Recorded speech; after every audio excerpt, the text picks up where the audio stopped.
My name is Dean Martinetti. I'm a senior producer in the video game industry, and I've been doing it for 24 years. Long time, long time.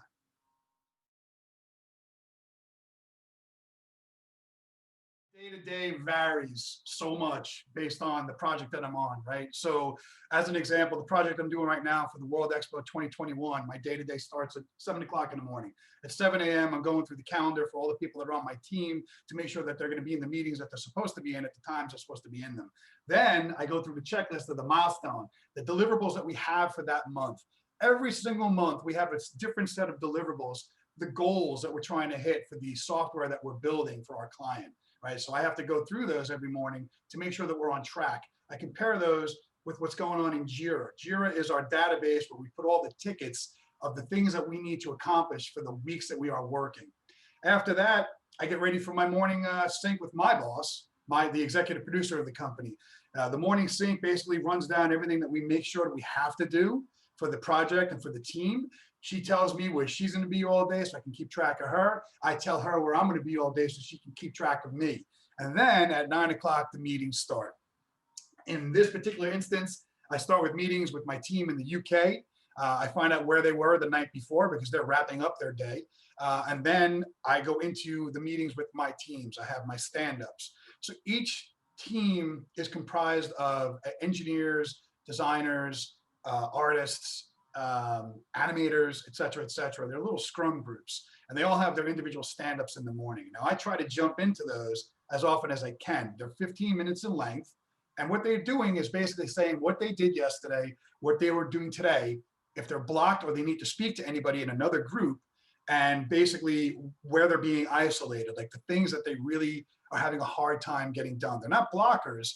They're just things that perhaps they will need somebody to get assigned the ticket that they're working on. So they go through that whole rigmarole with that thing that they're doing. And then I listen, take notes. I go through all the stand-ups up until noon, get the notes compiled from all of them. I write a document and I send that out to C-line management. That's everybody above the executive producer and higher, basically like the board and all those people. I do this because I want the people that are in C-line management to know what the team is up to. To me, and it's not something that's done in every company. This is just something that I personally do. It's very important to have management know where the team is, what their trajectory is. It keeps them at bay. It keeps them from bothering us. One of my goals as a senior producer is to basically shield the team from anything that's coming down or coming from the sides that will disrupt them from doing their jobs. And then I just run into, everyday meetings, looking over art and approving that stuff, going over design documents, more scheduling, more backlog grooming in Jira, and then I end my day with a phone call with the client who is currently in Dubai. So on Mondays and Tuesdays, I have 8 o'clock at night calls because it's 8 o'clock in the morning their time. So I usually get done with work around 9:30. That's a typical day, but that's not always the case in the video game industry. There's never a typical day. I haven't had one in 24 years, so I don't know when that's going to happen.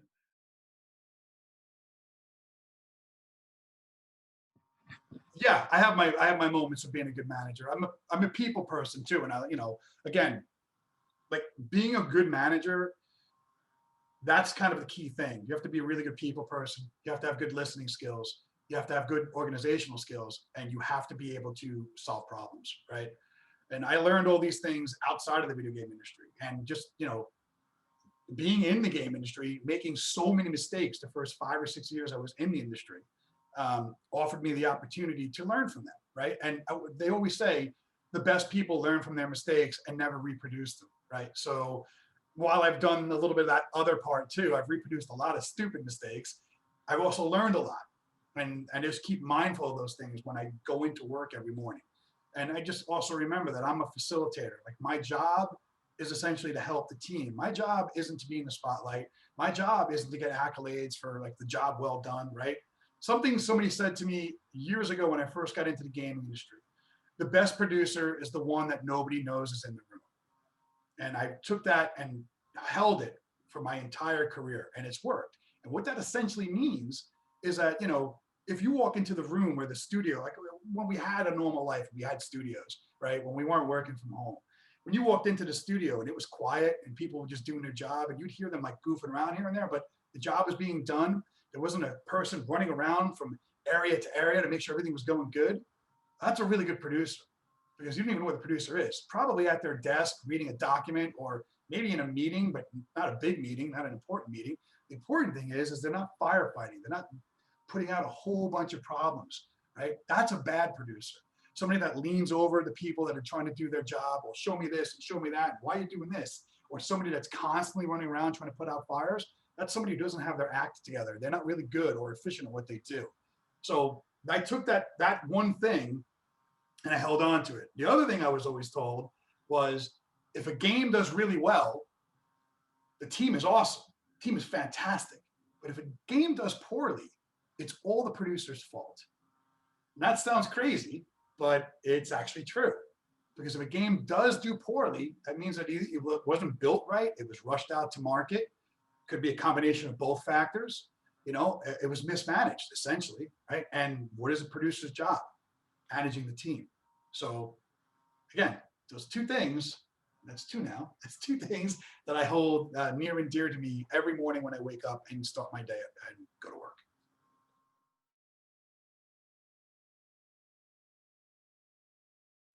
So this is where 90% of the people that see this are going to hate me. You don't need to go to school to do what I do. And I actually think it's kind of sad that a lot of the companies like EA, Activision, Ubisoft are now saying that you must have a degree in order to get into the video game industry, because it's a crock, because most of those people didn't. And the people that did, like, they came in from outside of the video game industry. When I got into the video game industry back in 1996, 98, actually 98, it's 98 now that I'm thinking about it. I had no formal training. I was a musician. I had hair down to my ass. I was in a thrash metal band. The band got dropped from the label we just got signed from, and I wanted a career. I was like, I'm not doing this anymore. I'm getting to an age, I was like, what, 24, I think. I'm getting to an age where I'm too old to do this. You know, I need to get a real job. And video games was something I loved and still do to this day, as you could probably tell, right? But I had no idea what I was doing. So how I did it, and it's a very interesting story, I lied my way into the office of the CEO for Ion Storm Games. His name was John Romero. He's one of the guys that created the game Doom. He's pretty much famous in the video game industry, right? I told his secretary I was somebody that worked at EA in a high level, and I wasn't, but I had the gift of gab, so I got in. He picked up the phone and he was like, "This is John." And before I could say, and he could say anything else to me, I was like, "John, I'm not who I said I was. I'm really sorry. Please don't hang up. I got to be honest with you. I just wanted to talk to you." And he paused. And I thought he was going to hang up. And he just started laughing. He's like, "Well, you got quite a set of balls on you, man. What can I do for you?" So I told him the whole story. You know, ex-musician like you, got the long hair, all that crazy. I want to get into the game industry. I don't know what I'm doing. I have no idea where to go. I don't have an education. I don't have the money for an education. What can I do? And he gave me a link. He emailed it to me, and it was for a free engine called Genesis 3D. It was like a Quake version, Quake free. You know, I don't know if anybody knows the game Quake, but a free version of an engine that could do those things that were done in Quake, which is also a game that they created, the guys from Doom, id Software, right? So he sent me that. He sent me a bunch of other links to get like free models and free textures. And his only advice was, get into the engine and learn how to build a map. And I said, all right, that's what I'm going to do. And then he said, come back to me in 6 weeks. Like, you got my phone number. You can call me anytime. I know who you are now.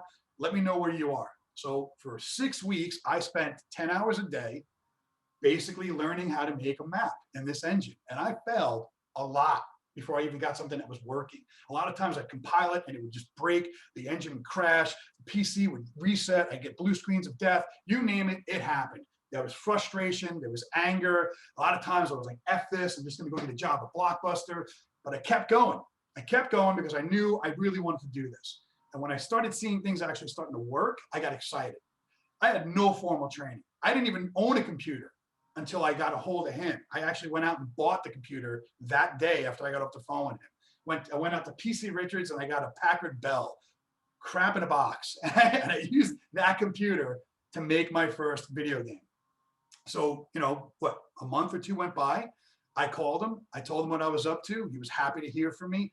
He told me to meet him at E3 in Atlanta, Georgia, because that's where it was that year. So I had like 5 or 6 weeks. So I scrambled. I wanted to go down there with the product. I wanted to go down there and show this guy that I've learned something, and I wanted a job in the industry. And this is where I get to my point. With no formal training at all, no education for this at all, I sat in my house and I built my first video game in 3 days. I had a buddy of mine that did textures. He didn't know what he was doing. We were literally guessing as we were doing this. I met people in the online community back in the day. I had an engineer that was in Sweden, and I had a guy making models for me in Connecticut. Never met these guys in person, never once, right? They got back to me. They did all the work for me. We packaged it up. 3 days later, we had a video game, which was amazing. It was a game called Pack Rat. It was on the PC and it was free. For that time, it was free, right? Put it on a CD, made a ton of copies of it, did all the graphic art for the cover of the CD and everything myself in Photoshop. Again, another thing I learned while doing it.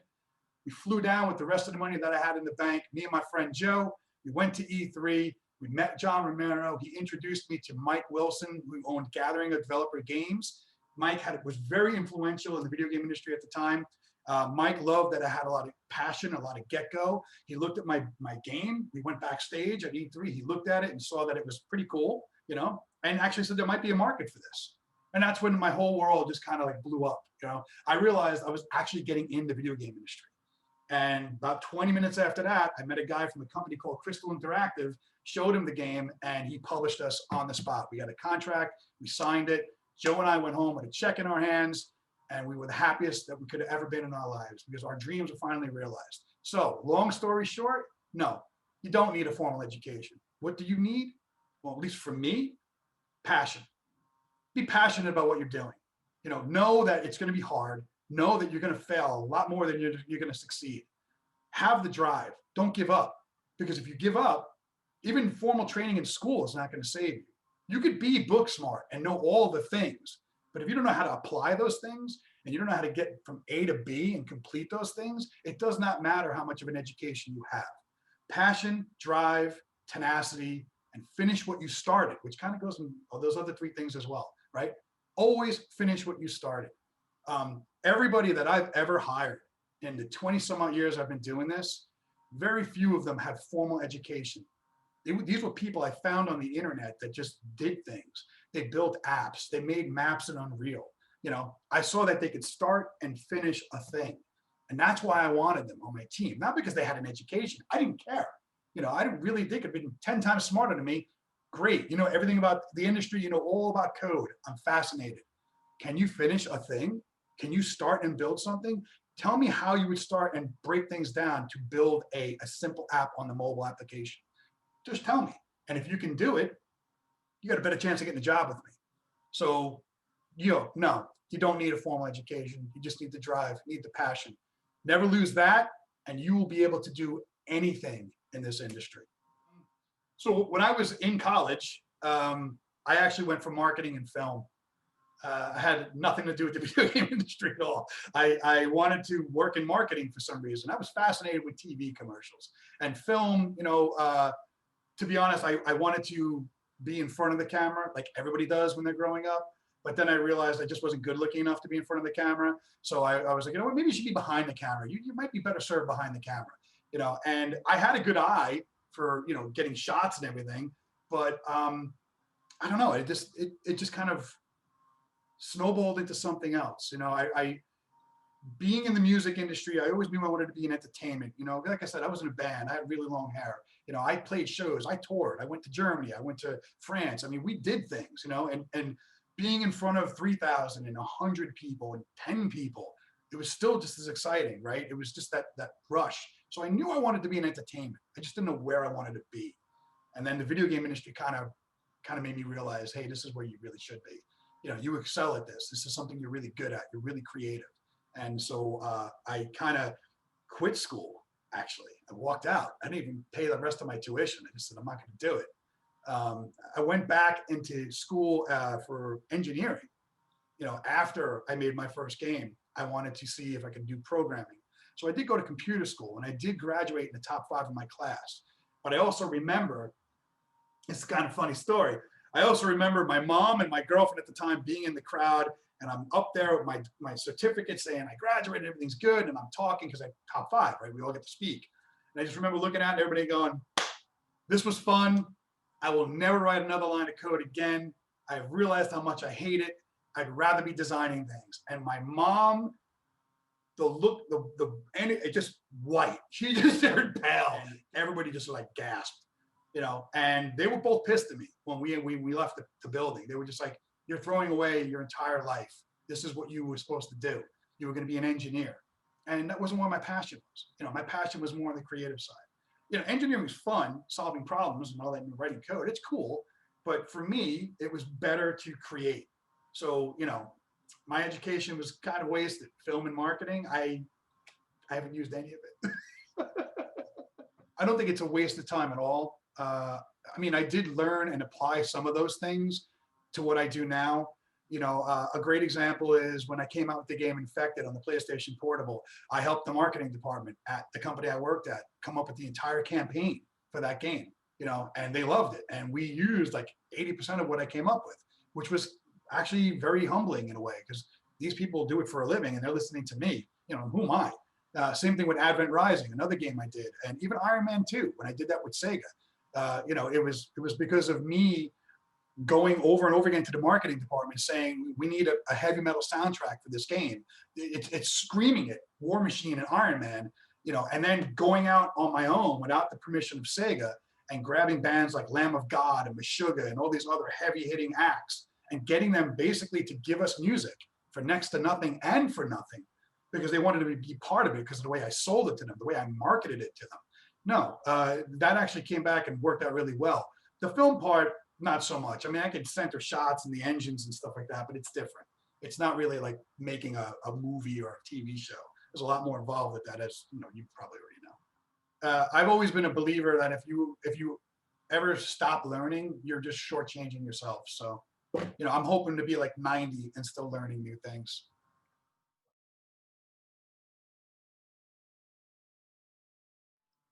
The easiest answer, the answer everybody would say, getting into the video game industry, is the girls. You are just bombarded by women. It's not true. The truth is, really, I wanted to leave a mark on the world.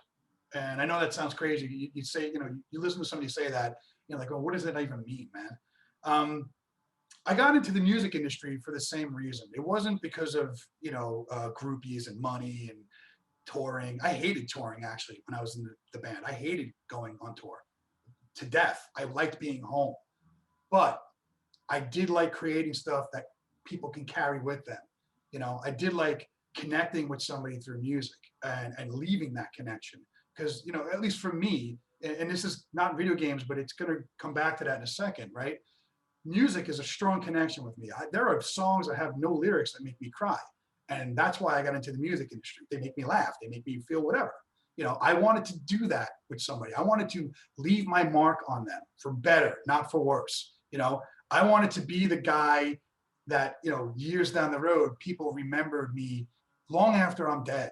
Like, not like Jimi Hendrix. It's a bad example because he's a legend and I couldn't be that guy. I already know that, but just somebody that they would remember, and in the video game industry, it was the same thing. I wanted to make stuff that not only took people away from whatever there was going on in their lives, good, bad, or ugly, and just give them that moment where they can be in this fantasy world and just lose themselves for a little bit, But I also wanted to do something that people would remember years down the road, long after I'm gone. Oh, that guy, he made this thing and it was so much fun. I really enjoyed it. And I know that sounds weird. I'm saying it out loud. It sounds weird to hear it, but that really is, to my heart, why I got into the video game industry. I wanted to do something that would be there forever, and people could see it years later, and long after I'm dead, they could still see it in like a ROM or something like that. Play it and maybe have a good experience. Maybe have fun. Maybe look at it and go, "Wow, that's total garbage." But I don't know. It all depends. But yeah, it was just it was a selfish reason. It was to leave something behind, maybe change somebody's life for the better or help them having a bad time get through it. That's why I still write music today, actually, for the same reason.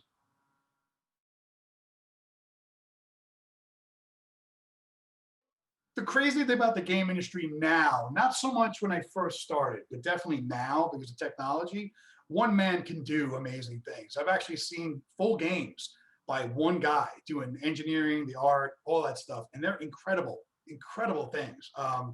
But I've also, seen people work with 350 incredible animators, artists, designers, engineers.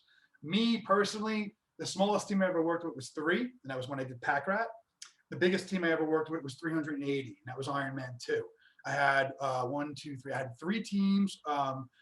No, 4 teams. I'm sorry. 3 in the United States, 1 in China, and I basically had to manage 11 different versions of that game. So it was a huge undertaking. But no, nowadays it could be one guy doing it all on his own. Actually, there's a guy, I forgot the name of the game, but there's a guy with a game on Xbox right now. It's in the Xbox store. He built it all by himself. It's a next gen game. It's for the Xbox Series X, which is the brand new system that came out. And he did everything. He did all the modeling, the animating, the art, the engineering. He compiled it and submitted it to Microsoft all on his own. And now he has a team because Microsoft gave him money. So now he has a team to help him build it up and make it a little bit better. But he did that whole thing on his own. And it was beautiful. Like, it was a really gorgeous looking game. Kind of linear, but I mean, when you're by yourself, it's hard to get it all in. But the fact that he did that, I have mad respect for this guy. And if I ever get to meet him at E3, I'm going to let him know how much respect I have for him, because he was able to do what a lot of people cannot do.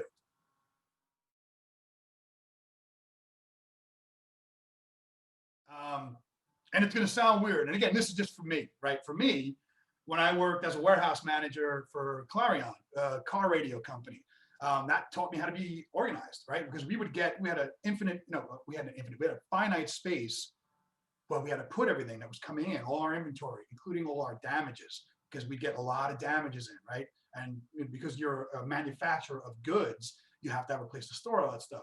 So we would get truckloads, 45-foot trucks every single day of merchandise. So, and it had to be put somewhere. And that taught me how to organize things better and be organized with the paperwork, because you have to keep track of everything. Clarion is a Japanese radio company. The Japanese are extremely organized when it comes to their businesses, right? And they basically forced people like me to become more organized in what I was doing, because they had reports for everything. They had charts for everything. They had inventory sheets for toilet paper. That's how much they were super organized about everything in that warehouse. And that taught me how to be more organized, how to be more efficient, how to organize my time better, right? Because at certain parts of the day, not only did I get shipments of merchandise, but then in the afternoon, I got shipments of the damaged goods that came in, and those had to be QC'd and palleted and all that other stuff. And you only got 8 hours in a day. And technically at a job, even though you're there for 8 hours, you're only working 4 to 6 hours actually doing work. So you have to take those 4 to 6 hours and organize them to the best of your abilities. So that taught me that. Working at Blockbuster as a manager, I joked about it before, but I actually did do it. That taught me how to manage people. It taught me how to solve problems. It taught me how to manage people's personalities, right? Because that's a big thing, especially in a place like Blockbuster, where most of your CSRs are under 20 and they don't want to do anything. They just kind of want to hang out. You have to, and they all have attitudes, 9 times out of 10. You have to learn how to manage those personalities to get those people to do what you want them to do without coming across like a jerk or like a manager. I managed those kids like they were my buddies. And because of that, they respected me more at Blockbuster. So they would come in if I needed them, even if they had plans. They would cancel their plans and come to work for me because I was short-staffed. They would work holidays without even me asking.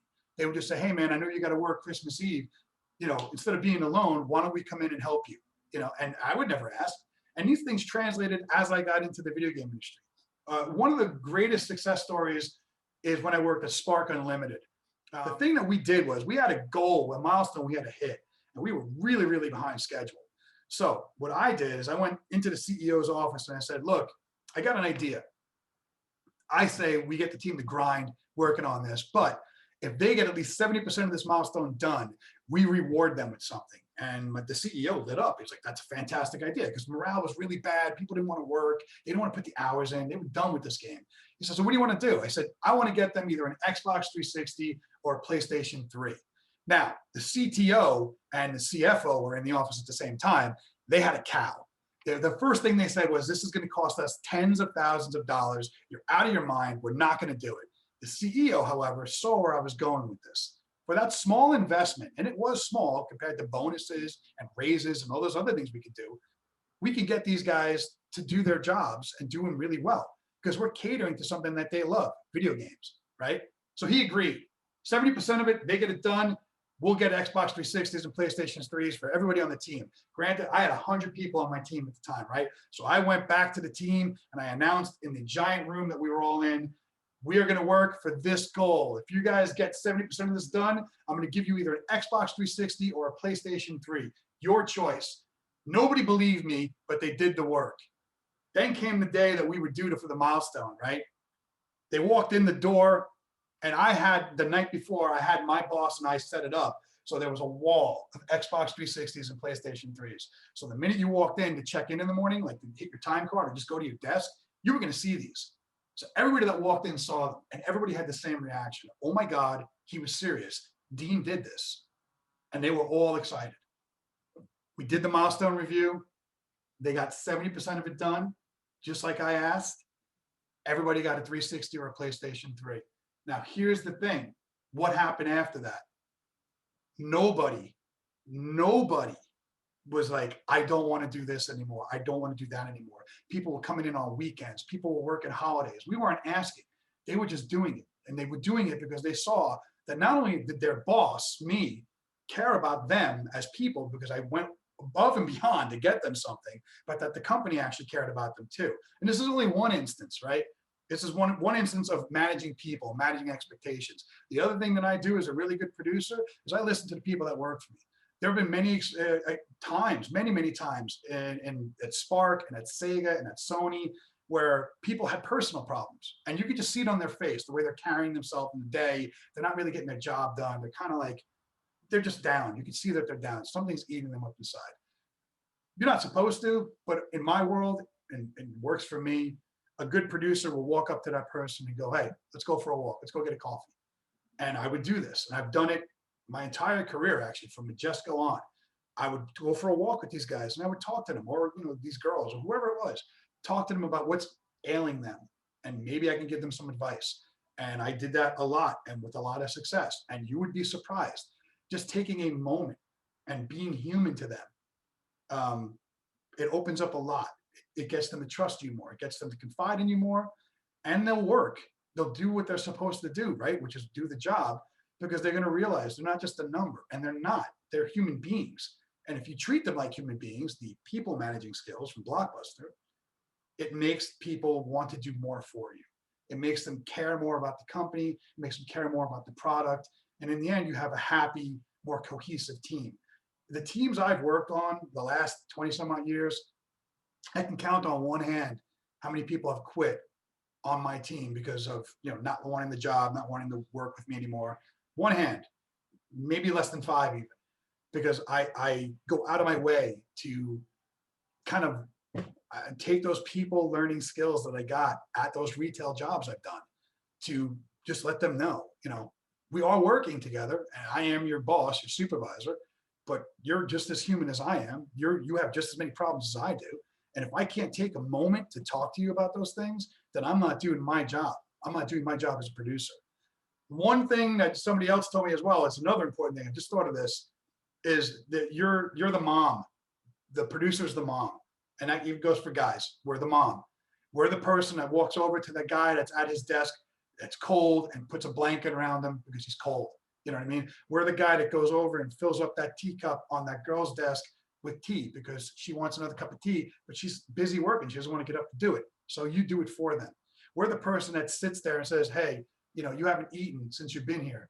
What do you want to eat? I'm going to go order it for you right now on Seamless or Postmates or something else and get them their lunch.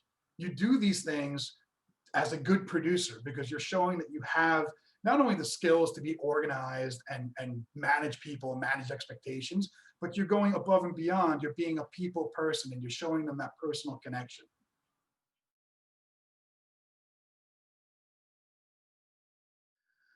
Well, for a developer, problem solving skills is the first thing, right? You have to be able to solve problems that come around, especially if you're an engineer, because all you're going to be faced with pretty much every single day is that thing does not work. Why does that thing not work? How do we get that thing to work, right? And that is very stressful because you're running on a tight deadline and you're usually burning 100 or 150 bucks an hour trying to figure out that tight deadline. So you have to know how to solve problems. You have to be more of an analytical thinker. You have to learn how to process things and break things down into small compartments so you can figure out those things and get around it if you have to, or find a loophole or a way to cut across it. You basically have to be able to solve problems. You have to be analytical. You have to be organized, and you have to know your role. You know, that's one of the things I tell everybody that I work with. Know your swim lane, right? If you're a designer, design, solve problems, find edge cases, you know, put all that together for me, make paper maps, the whole nine. If you're an engineer, fix problems, solve problems, compartmentalize things, analyze things, right? Because that's what you're good at. If you're an engineer and you're telling me how to schedule things, or you're telling me how to run a backlog, you're not in your swim lane. You're doing things that you're not supposed to be doing. And that doesn't mean don't do it, because everybody's welcome to give ideas, right? That's part of a group. That's part of a team. That's important. But what it does mean, if you're constantly doing that and you're not focused on the engineering things that need to be done, is you are not being an engineer. You're not doing your job. So yeah, just do that. Know your role, know your place, you know what you need to do. And then, if, like I said, if you're a designer, understand design aesthetics, understand color, understand how things connect together, because being a designer, that's extremely important.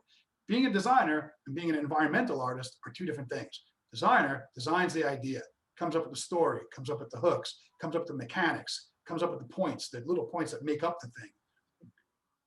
The environmental artist makes it beautiful, right? They build the world. They put the lighting in. They put the beautiful textures in and the special effects and all that other stuff. So you look at a game like Uncharted, for example, right?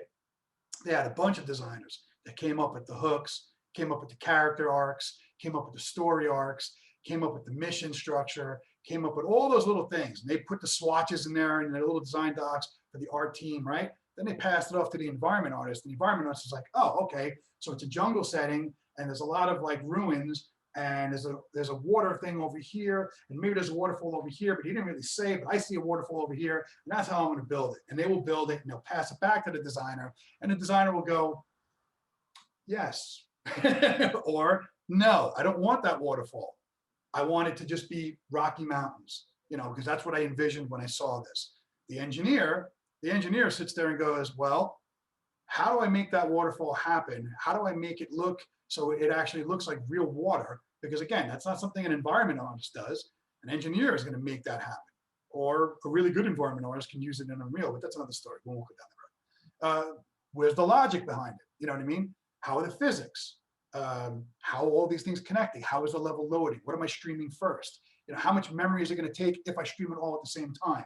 That's what an engineer is doing. That's what an engineer is figuring out. I think PC, you could use a Mac too, but I think PCs are better for the game industry stuff because most of the engines run more efficiently on a PC. If you don't have an engine that the company already owns, like Frostbite is owned by EA, and Grand Theft Auto, like the guys at Rockstar have their own engine, or Crytek engine. You license one. You license Lumberyard from Amazon, Unreal from Epic, Unity from Unity. There's 1,000 other engines, but those three are the best. Actually, Unreal and Unity are the best. Lumberyard's starting to become a thing because Amazon's just pumping millions of dollars into it. So get a PC that can do the job.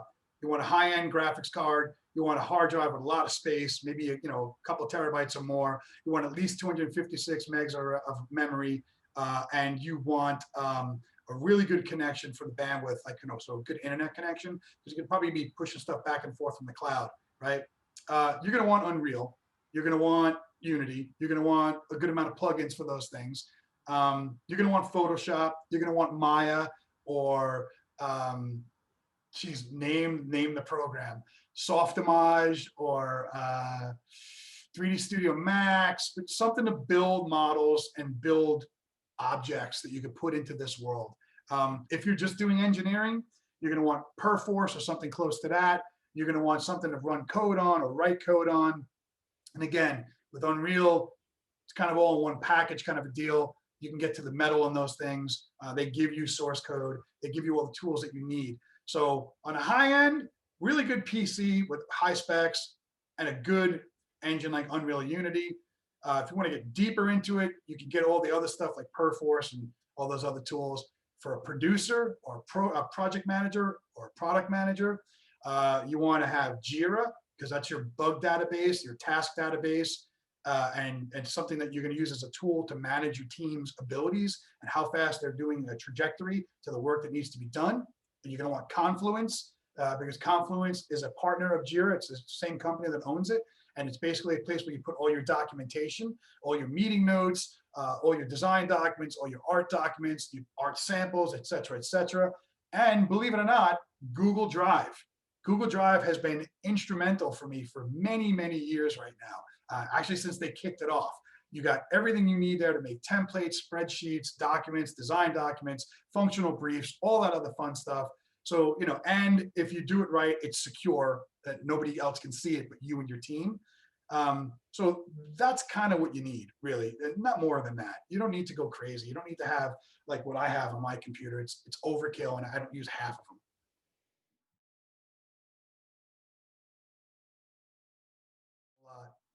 I used to, oh my God, there was a time when I worked for Majesco, there was a time I was home 10 days a month, and that was for an entire year. And the first 3 months, I thought it was great because I was going everywhere and I was staying at 4-star hotels and I was being treated like a rock star. And then after that, I hated it. It was like being in the band again, being on the road again. I hated it. I wanted to be home. I wanted to see my cats. I wanted to sleep in my own bed. You know what I mean? I wanted to see my girlfriend at the time. I didn't even get to see her. I saw her, you know, those 10 days I was home, I got to see her for 3 days because she had her own life, right? So I bled through a lot of relationships because of the travel that I was forced to do for quite some time. But then it kind of lightened up, and I would only go to England and Japan once a year, and it was for game shows. You know, I'd go to Japan for Tokyo Game Show, and I forgot the thing that I did in England because they don't have it anymore. But I went to that a couple of times. But now it's never like, I think I traveled twice in the last 3 years, you know, and there's none now because of COVID. I'm not traveling anywhere. But I would like to go to Tokyo Game Show every single year, not only because of my love for Japan, which is gigantic, but because I find a lot of talent there. I find a lot of talent that people just kind of gloss over, right? It's a very weird thing. But yes, originally there was a ton of travel. And as the industry has changed, and now we've been able to do like video conferencing and telecommuting and stuff like that, traveling is almost non-existent now.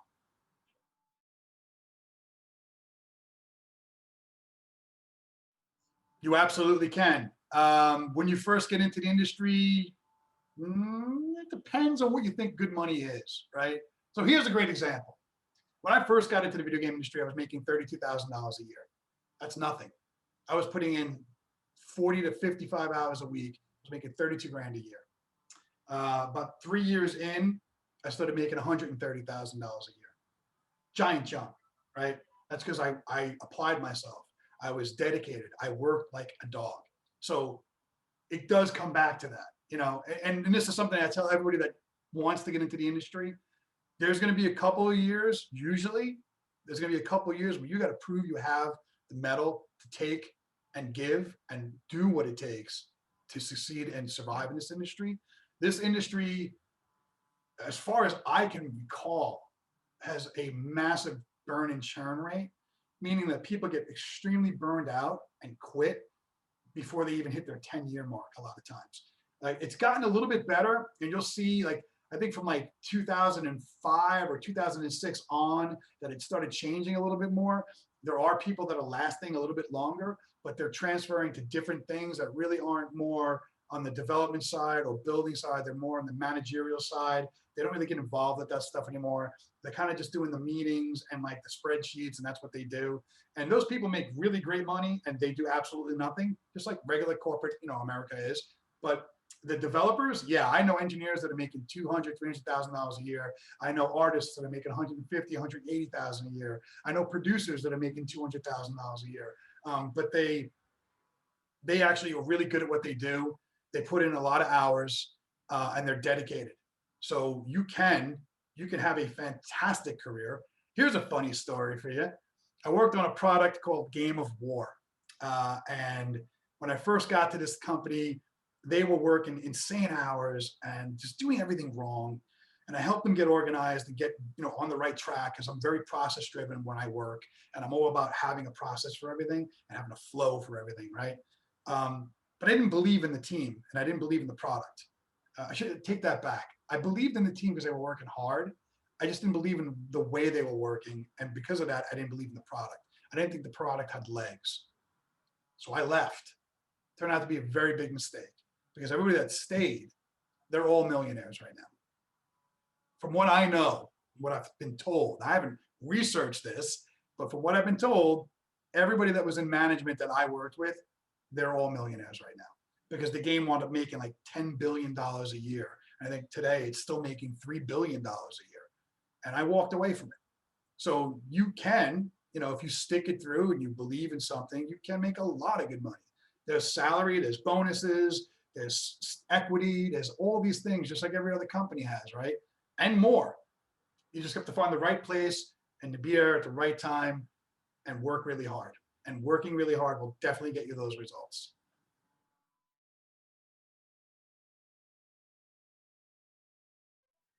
For a while, from like 2000 to like 2010, so a good 10 years, there was a lot of sexism in my industry. Like women weren't really in positions of power or able to do a lot that like the guys were doing. And I didn't understand that, to be honest with you, because to me, it's stupid.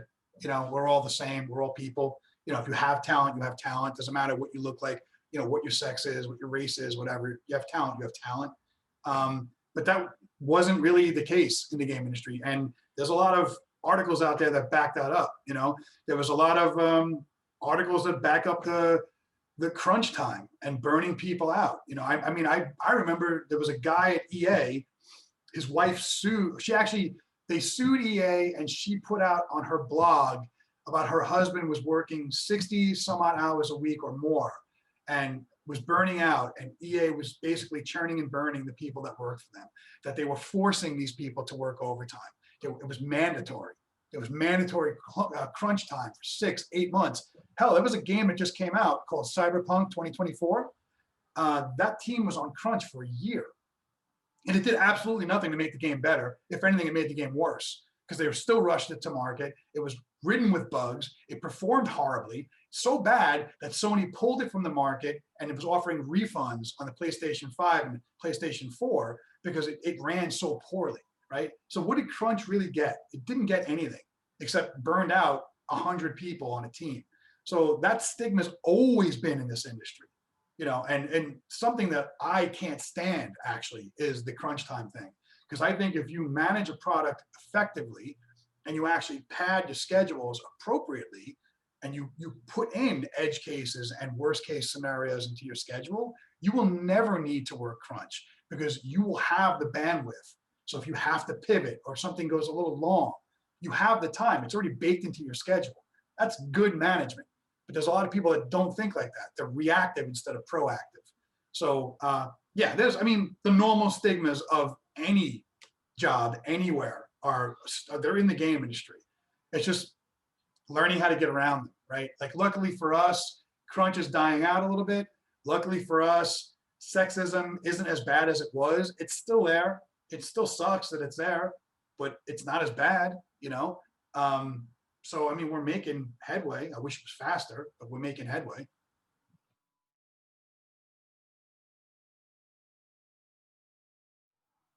I used to love going to the events, E3, GDC. Tokyo Game Show, like I said, the Euro Game Show. I used to love going to those events. And it wasn't just because I got to see all the games that were coming out, which was really cool. And it was kind of like a party just for us. It was literally an electric circus. I mean, if you've ever been to E3, it's not as much as it used to be, but you'd walk into the LA Convention Center and it was loud and crazy, and there were lights and lasers and booth babes and all this other crazy nonsense everywhere. And it was awesome. It was Vegas for us for 3 or 4 days, right? But it was also the parties that were after. The parties were great. And they were legendary, actually. And I used to love going to these parties because they were very special events catered for our industry, and we would have things like, Guar played the EA show once, the Foo Fighters played the Sony party once, like just things like that, and you couldn't get in unless you were at E3. So it was a private event. It was fantastic because not only did you get to see these people, but you got to party with these people afterwards. So, hanging out with Dave Grohl after the Sony party, that's a high, doing shots with Vin Diesel at the Spike TV Awards, the video game awards show, and then hanging out with Michelle Rodriguez after was great. You know what I mean? I was honored, meeting Jon Favreau and hanging out and talking about video games with him and comic books was crazy. And those things were awesome. Other things were, the swag. Going to shows or having a release party for your product and you getting that t-shirt or that special poster that nobody else can get or the first copy of the game, it's a high, So there are many positive, beneficial things on that side of the industry. But then there's also the other positive aspects that, aren't rewarding like that. They're more like rewarding here, right? It's like finishing something. And then walking into like a video game store, like GameStop, for example, and you're just doing your thing, and you hear people talking about your game and how much they love your game. And that's actually happened to me a couple of times, where I've walked into the store and nobody knows who I am because I'm not going to walk in. I'm the creator of so and so.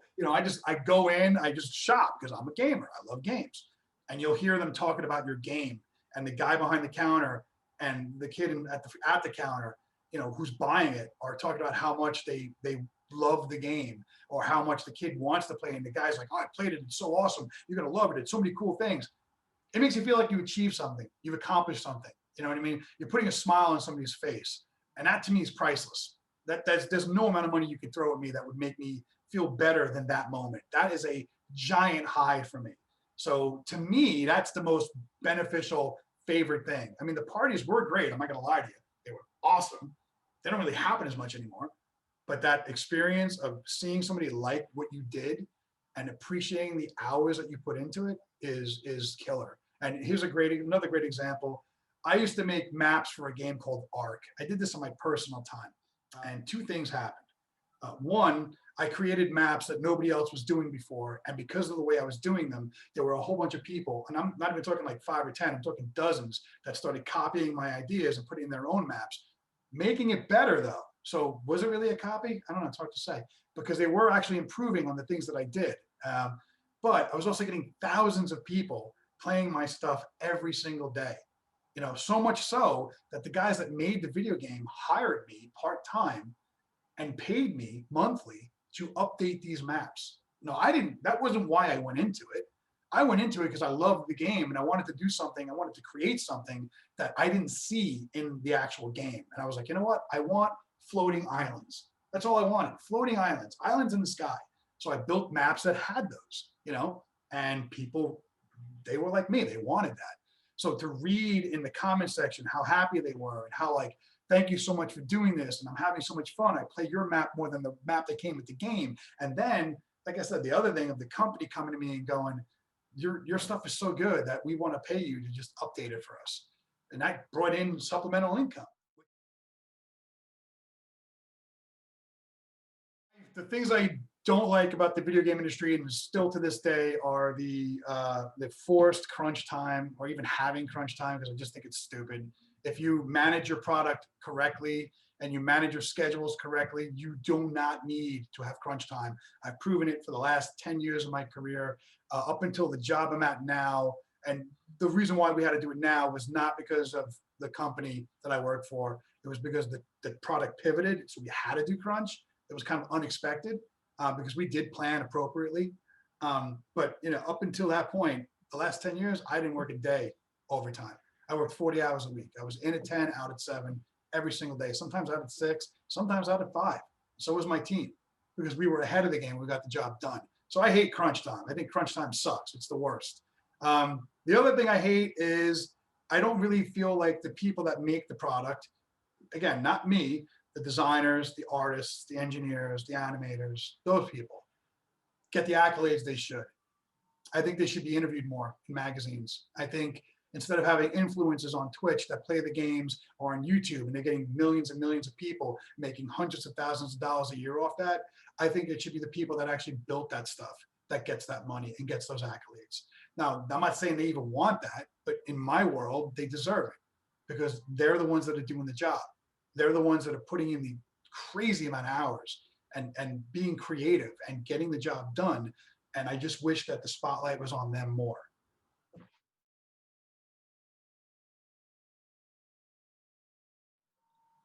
No, because, and here's why, because when I got into the industry, John Romero told me it was going to be a struggle. Mike Wilson told me that, I'm going to have to sacrifice a lot of things in my personal life. I mean, I think Mike said something like, I've been through 2 marriages already. I don't remember. It might not have been him that said that, but somebody had said that to me along my career path. I'd gone through numerous girlfriends and numerous marriages because they just don't like the hours that I'm putting in and they don't see why I'm doing it. And so I was prepared for that. You know what I mean? I knew going into it. Like I said, I was told that you're going to have long hours. You're going to be working crunch. There's going to be times where, it's going to be a thankless job. That was the one thing I didn't mention before. It's going to be a thankless job. When you're a producer in the video game industry, it is a very thankless job. So if you're looking for accolades, if you're looking for like attaboys, you're not going to get it being a producer. You're going to get it being a designer or something possibly. And even then, maybe, but you're definitely not going to get it being a producer in the game industry. So just go in knowing that there's a job to be done, get a thick skin, learn how to tolerate pressure moments, because you're going to get a lot of those, and learn that time is no longer yours. The hours can be long, they can be grueling, but if you know that going in, it's not so bad.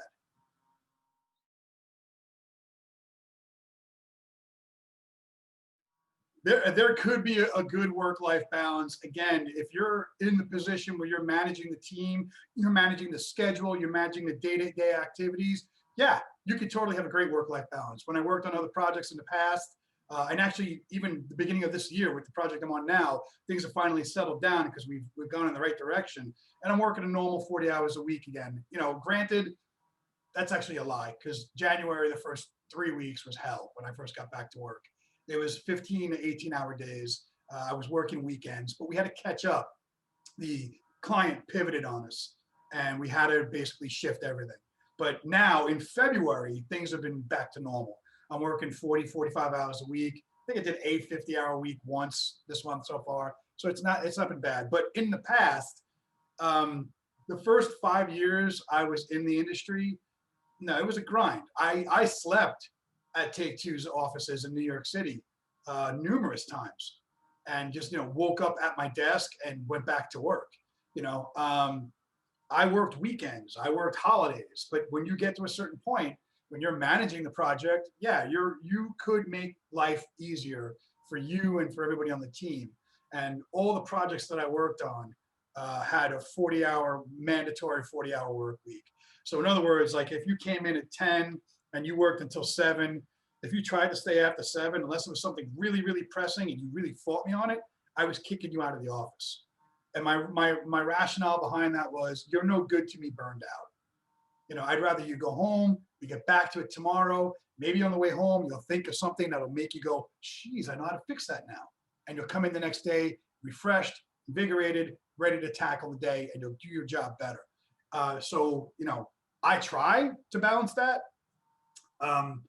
There's a lot of places that don't, though.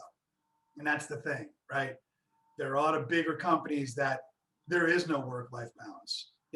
Working in a COVID environment, they're thinking, well, you're home and you're working from home. We're letting you work from home. And I've actually had my friends in other companies tell me their job said to them, we're letting you work from home now during COVID. So you should give us more hours because what else do you have to do anyway? Everything's closed. And I find that disgusting because you should have a work-life balance, right? You need to have a work-life balance. If you have family and you have kids, you need to spend time with your family. You need to spend time with your kids. If you have a significant other, you need to spend time with that person. You know, I'll tell you right now, like, you know, I mean, I'm single now, but when I'm with somebody, I'll be damned if they're going to stop me from seeing that person because it's not going to happen. And weekends are going to be off limits because I'm going to want to be with that person because I need that. You know what I mean? We need that as people.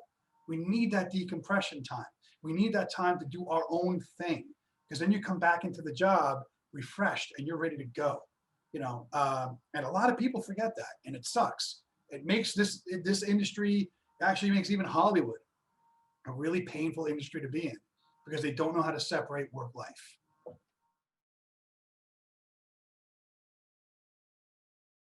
The way to do that is to actually try to do it at home. You know, especially now during the time that we have because of COVID, right? Now's a great time to download Unreal for free, crack it open, get some assets at the Unreal store and the Unreal marketplace, like, you know, some models and textures and other things, and start building something. But really put your time into it. You know, give yourself the actual time it takes. Don't diddle around for like an hour and a half or two because you're never. It's always going to be like fun to you. Put the time in. You know, even better would be to get something like Arc and buy that game on Steam for like 20 bucks. You know, I have no affiliation with it, so the money just goes to people I don't know. And it comes with the Arc editor, which is a version of the Unreal editor modified for that game. It comes with it for free. And it has all the assets from that game in it already. The dinosaurs, the tools, the buildings, all that stuff. And build a map. But really, really spend the time. Do like a 40-hour week and spend 6 hours a day trying to build that map.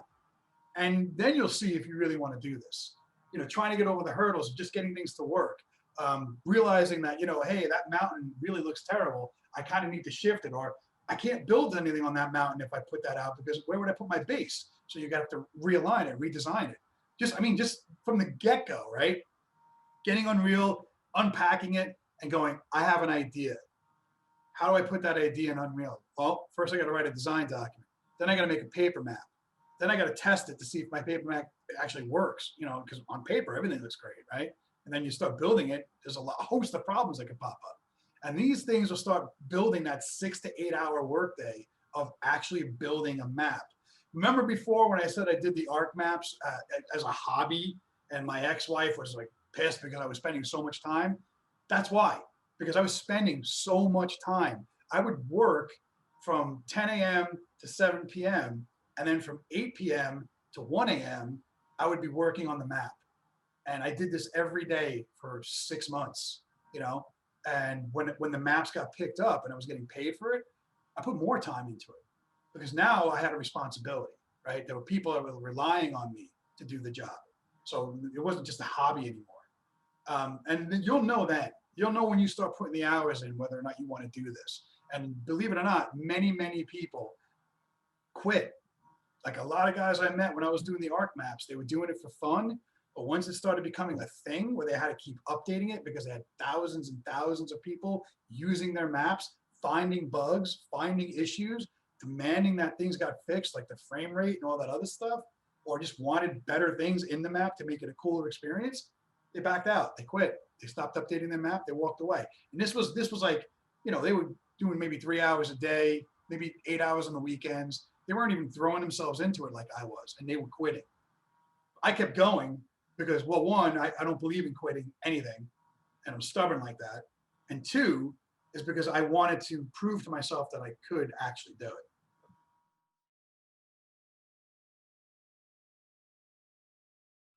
QA, which is quality assurance, which is essentially they just play the game over and over and over and over and over again, trying to break it, finding bugs, tracking issues, marketing, let's see, build management, which is basically the person that puts all the builds together for the team and gets them on the consoles that are in the office so they can play the games, or, you know, gets them into the cloud so we can download them to our phones.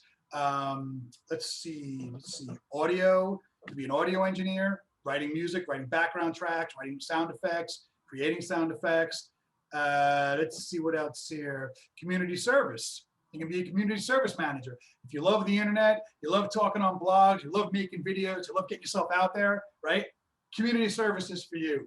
You are basically the voice of the team that's making the product to the people that are out there. It's sort of like marketing, but it's more because you're doing videos explaining the new stuff that's coming out.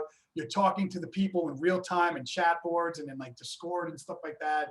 You're basically our voice. And you're also listening to our fans, so we know how to make the next update better, or we could find and track issues that they're finding that QA is missing. And it's kind of a rewarding job because you get to travel around the world at different events, and you get to, you know, talk to a lot of people. I mean, TwitchCon is a great example of that.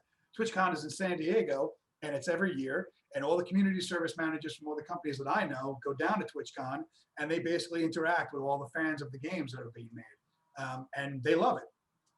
You could also do project management, which is just scheduling. There's no designing or anything like that at all. You're just making schedules. If you love schedules, you love to like schedule out people's time and schedule out blocks of things, and you're a project manager, you love doing that stuff, that's totally for you. Product manager is another great job.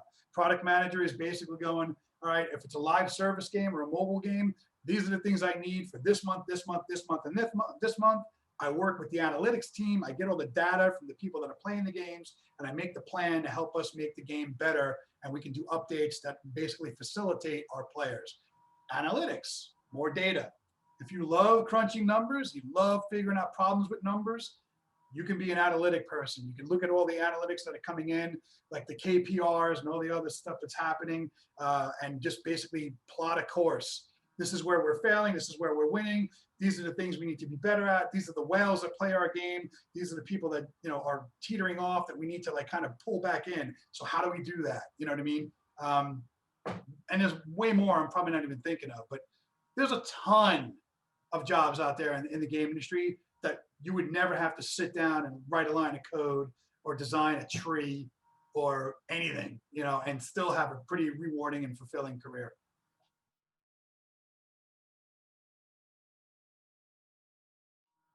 Stay passionate. Never lose your passion for what you want to do. And it doesn't have to be video games. It could be being a doctor. It could be being a truck driver. It doesn't matter. Keep the passion. Never lose the reason why you wanted to do it in the first place. Make goals. Always make goals for yourself. Every day you go to work, put a set of goals, even for the week, right? And try to get those goals every single day, every single week. And never lose track of the fact that you have to make goals, set them and achieve them, right? Never lose drive. And that goes back with the passion, right? You can have a ton of passion, but you can start running out of steam. You can start losing the drive because you think like, this forest is too thick. I cannot see through these trees to the end goal, right? The passion and the goals keep the drive going.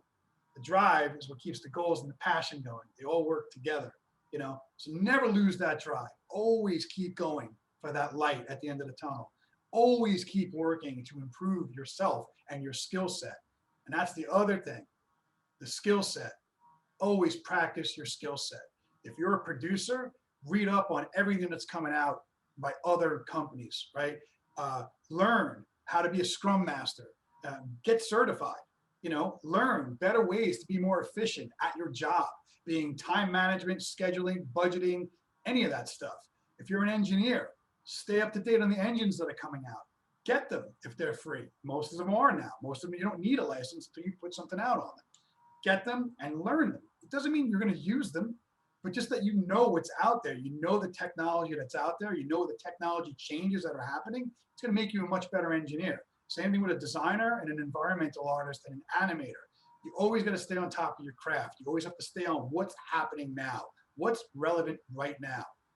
Those are the most important things, you know. But again, going all back into it, it's that passion. For me, the day I lose the passion, I will quit this industry. I will walk away. I did it with the music industry. I lost the passion for being in a band. I walked away. I was an IT consultant before I even got into video games. And I just lost the passion for working in IT. You know, I used to love building computers. I lost the passion.